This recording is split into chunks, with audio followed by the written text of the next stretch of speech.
Hello, it's Davy Mooney coming to you from the University of North Texas, where I run the jazz guitar program. I'm a Benedetto artist, Sunnyside Records artist. Latest record is Way Back. Got 2 Mel Bay books, Into the Labyrinth of Personalizing Jazz Vocabulary. And let's see, it's early summer break here in Denton, Texas. It's late May, I think it's May 31st. And yeah, just kind of settling into the summer groove, getting ready to go to Columbia for the first time, do some gigs and workshop there. What else? Actually going to do a new Sunnyside record in New York this summer. Next semester I'm on sabbatical. I'm going to write another book. Got a lot of stuff going on, try to keep swimming, as they say. Keep it all going. And today, I'd like to talk to y'all about something that comes up a lot and that I think about a lot, but maybe haven't addressed in any of these videos specifically or in the books. And that's just, technique, and specifically my technique, the way I approach the instrument from a technical perspective. And so I remember I did a jazz guitar departmental about this some years ago. I sort of forget when it was. And with me, it's interesting because I don't want to repeat myself too much with my students, because someone will be here for 4 years. But then a lot of time will go by and I realize I haven't said the thing that I feel like I say a lot in a long time, or I don't remember who I said it to.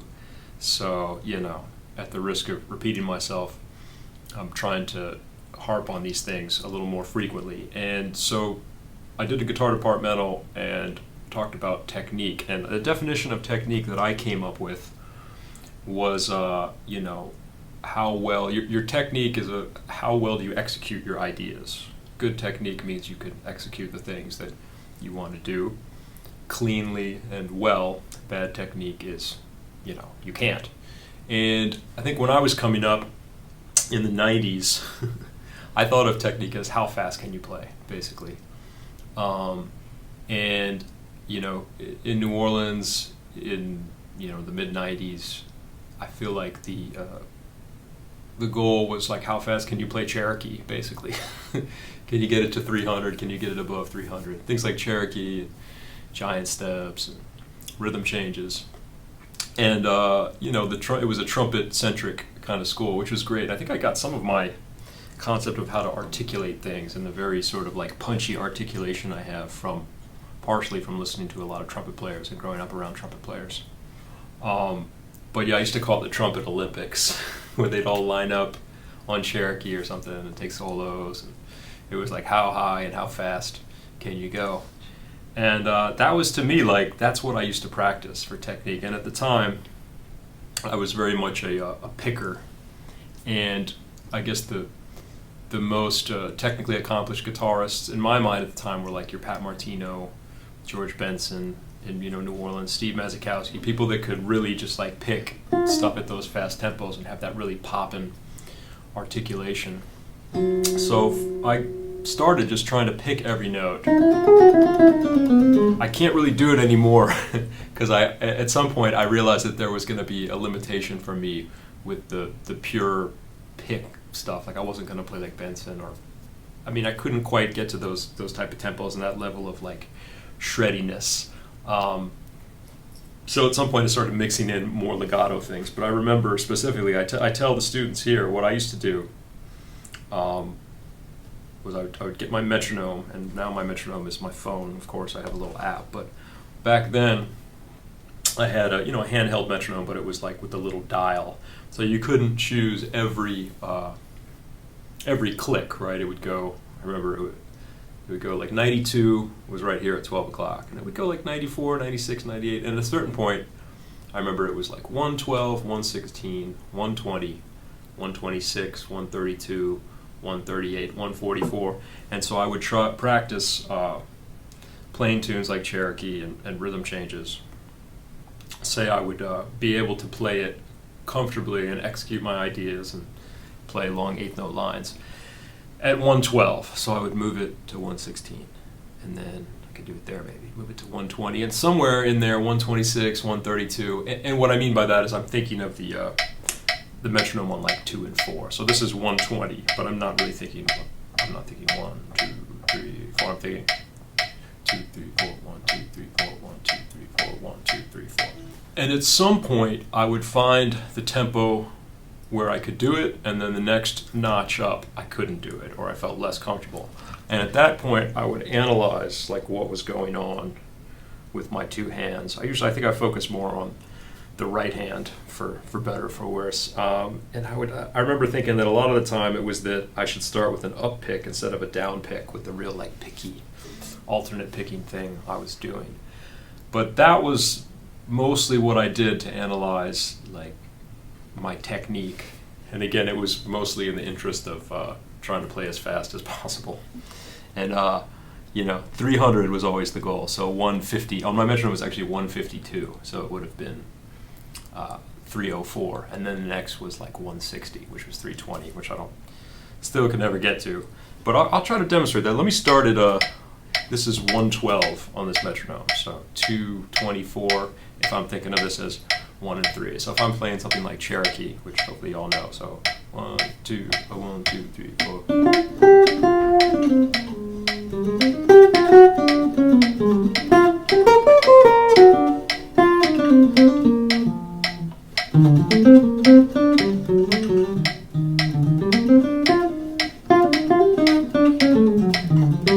So not too much trouble with that. So the next would be like 116. I mean, on this thing I could go to 113, but it was kind of nice to have the notches, because as human beings, I don't think we really think of tempo in terms of singular beats per minute. So this is 116. I think I can still do it. So we'll call this the second A of Cherokee.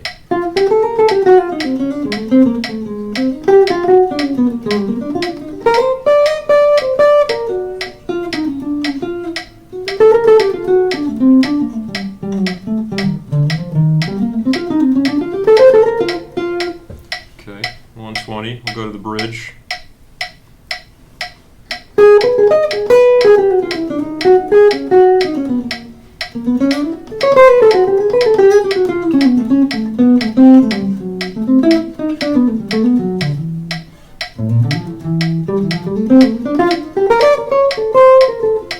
Yeah, I already feel it starts to change, and what I notice, I see some students, first of all, as the tempo gets faster, you have to relax. I mean, the tendency is to start clenching, and that inhibits your movement. But I notice my right hand, I have very small movements. I almost feel like I'm picking from somewhere from between the knuckle and the tip of the finger. I'm not moving the whole arm. And I do anchor a bit over here, I think sometimes. And I'm kind of picking in here somewhere. And especially as the tempo gets faster. Excuse me. All right, 126. So this is the half note 126. So we're thinking like 250, 252. So the last day of Cherokee. 1, 2, 1, 2, 3,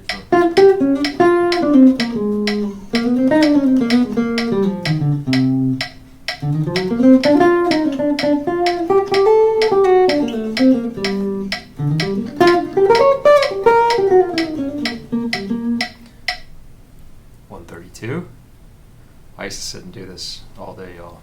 Now this is where it starts to get a little more interesting. All right, so we're back at the top of the song. 1, 2, 1, 2, 3.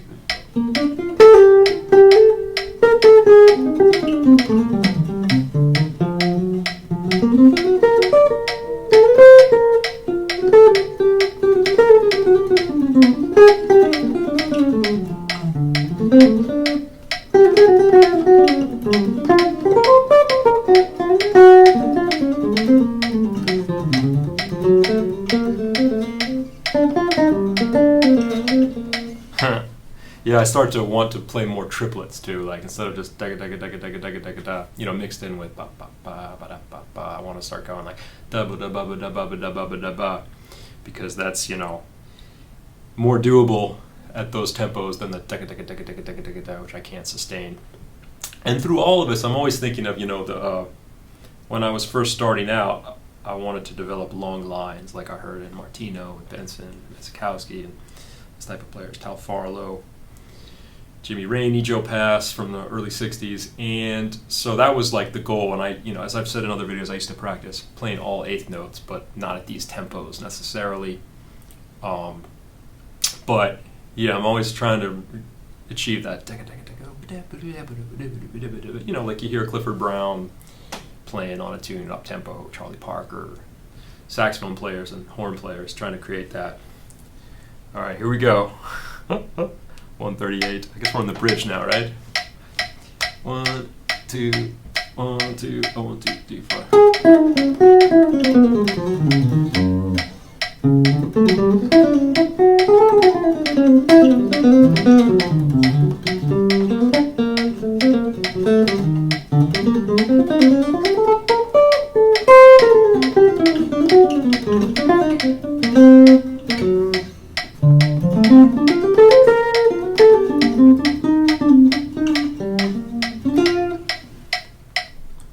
Quit while I'm ahead. Okay, we're getting to the danger zone here, y'all. So 144, I think, was the next one. Maybe there was something in between on my old metronome, but so I'm not doing this forever. And it's funny, I noticed like today it's a little easier because the action on the guitar is in a good place. And you never know, like from day to day, honestly. I mean, we're dealing with, I think as I've been playing so much over the years, I'm way more sensitive to it than I used to be. And that's because I think I have a better sense of what me playing my best sounds like and what's required from the instrument itself to help me do that. And a lot of the time the instrument doesn't cooperate. And here it's real humid outside, but I'm coming to my office where it's less humid, and I've been adjusting the truss rod and doing all this stuff. I played a solo gig the other day outside for 3 hours and 90% humidity. And sometimes when the action's a little higher, I kind of like the tone more, but just physically it gets harder to play.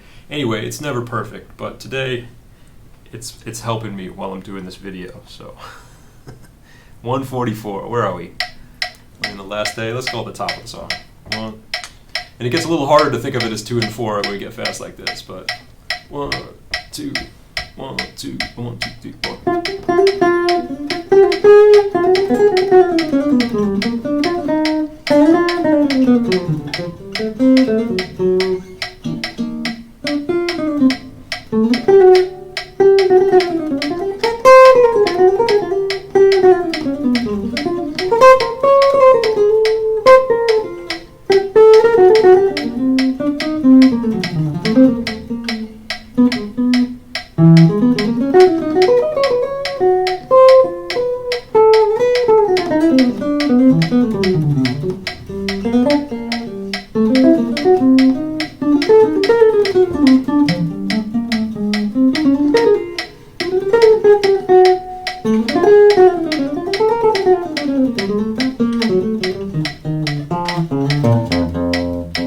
Yeah, and as it gets faster, I start to realize that certain things, I have the universe of ideas and technical things that work starts to shrink, and sometimes I forget because I don't really play I feel like the music these days is not as fast. That what you're called upon to do. It's kind of more like quadruple timing, shreddiness at slower tempos as opposed to trying to sustain eighth notes at 300. I feel like in the 90s that was a big thing, and that's what technique was to me. So I sort of forget that, until I'm actually playing, that doesn't work at that tempo. For me, it's like certain types of string crossing things. Like if I try to go across 3 strings, I can't do it as much. And then I start to do these ideas where I use a lot of pull-off, hammers-ons and pull-offs. Well, hammer-ons and pull-offs, yeah. And if I slow that down, I can't do it, but suffice it to say, I'm not picking every note. Like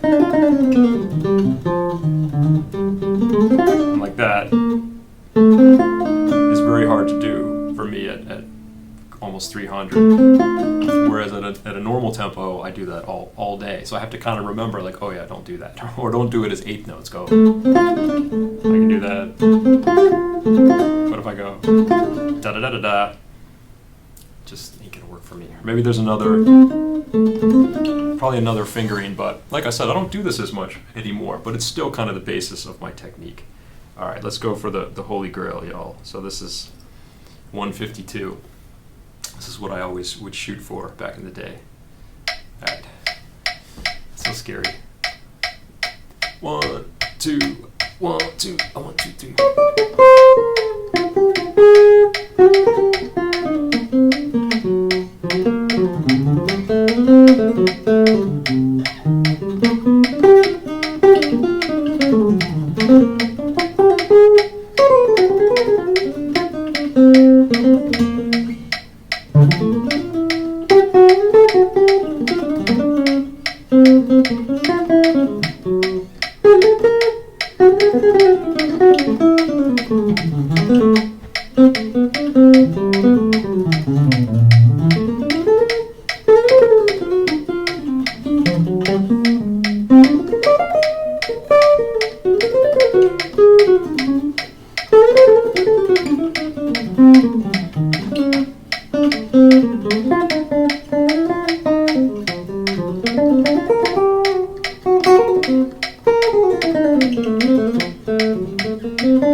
Oh, wow. Okay, I got through 2 choruses of that. And yeah, even in the midst of that, I started thinking about doing one of these diminished things. And I realized I played about 3 notes of it, and I was like, nope, like abort mission. You know, I can't go. And yeah, like I said, you know, I've heard people talk about that I have a good right hand, and that's how I developed it, was, you know, moving things up gradually like that through the metronome.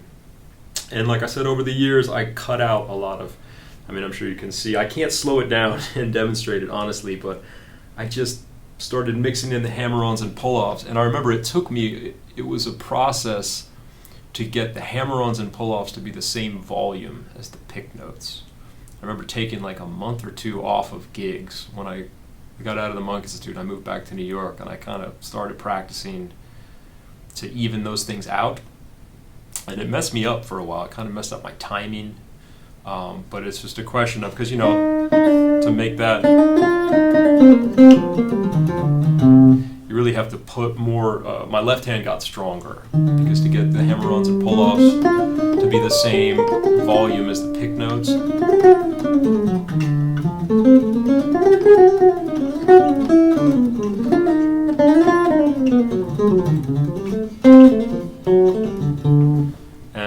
it was hard. It was a process. And one other thing before I'm going to play, I have a track of me playing Cherokee with the track. I kind of feel like I did it better just then with just the metronome than I do with the track later. But it's a crapshoot, y'all. 300 beats per minute with no, you know, I don't have any. I'm just going right into this Henriksen amp with a little bit of reverb. I don't have a lot of help. It's just me and the wood and the steel. But I was going to say, yeah, I did an instructional class, I think it was with Fred Dojo, and I was talking about how, you know, I learned the caged system, and I talk about that in my book. And somebody had a question about how, you know, okay, if you're doing these caged major scale shapes, how it interferes with your speed, or it can, one disadvantage is that it might interfere with your speed because you've got, it's kind of wonky, you know, sometimes you got 3 notes on a string, sometimes you got 2 notes on a string. And I realized that, you know, my technical execution at those tempos is not really that related to the major scale shapes that I play. It's, you know, the lines are very much more on the jazz vocabulary side. I'm not really running scales. I'm running, I guess, licks and patterns and arpeggios and trying to mix them up and not play the same thing over and over again. But as the tempo gets faster, there's fewer things that I can pull off, so it's probably more repetitive and less improvised than it would be at a slower tempo. But I'm just trying to survive, y'all. So anyway, I hope that was informative to you. And again, like I said, technique is how you execute your ideas, so it's not about how fast you can play. But the history of my engagement with the whole technical problem on the instrument was about, I came up in the 90s, so it was about how fast you can play Cherokee. And that's what I used to do, and I think that helped me develop a right hand that's pretty top of things. Much more so than my left hand. I feel like my left hand is lagging behind, and it's trying to think. And this thing is just like, let's go, So here's some Cherokee. I hope you enjoy it. And yeah, technique is how well you execute your ideas, whatever they may be.